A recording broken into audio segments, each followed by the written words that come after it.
was it like going to a foreign country?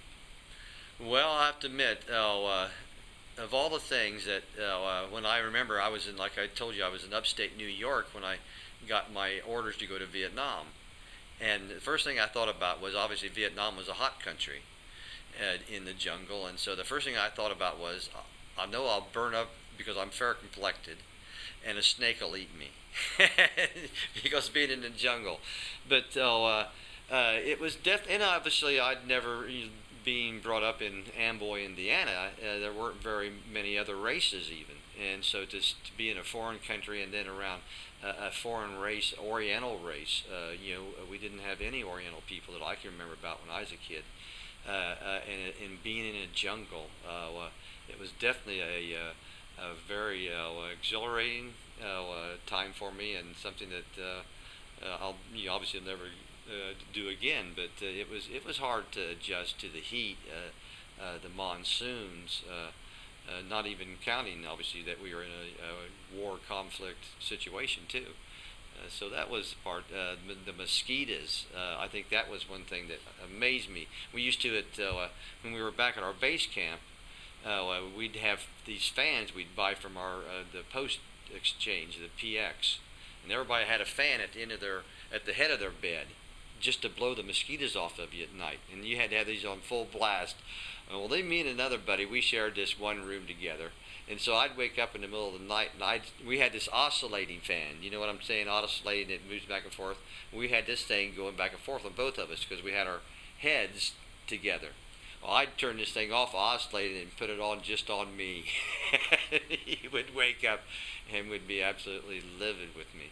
But no, it's something. I think anytime you go to a foreign country, and especially to a jungle, warm, hot atmosphere, the opposite of what I was brought up to be. How was the food there? The food, obviously, like I say, of all the things I've thought about this many times, the food. I don't really remember eating a lot when I was over there. Obviously, I must have just stayed alive, but I don't really remember eating American food. I mean, we did have steaks. I remember we used to have barbecue sometimes, and we'd have a few beers, maybe even.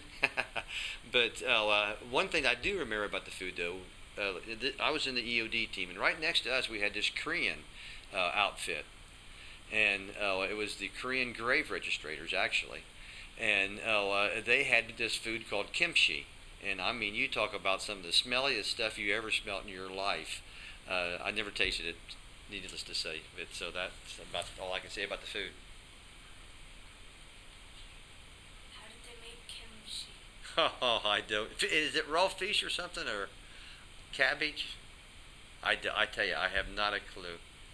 Uh, What was your uniform like? Basically, we had the jungle fatigues, they called them, as far as in Vietnam.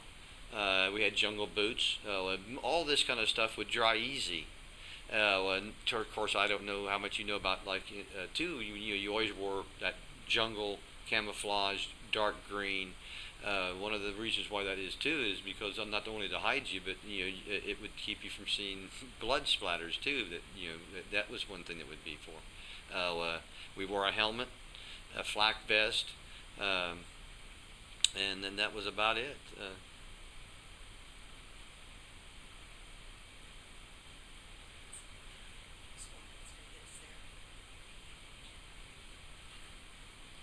Thank you, Roger McCormack, for Thank you, letting Emmy. me interview you. Thank you for interviewing me because I think it is very important to recognize veterans.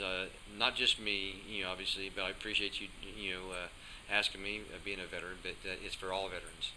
And thank you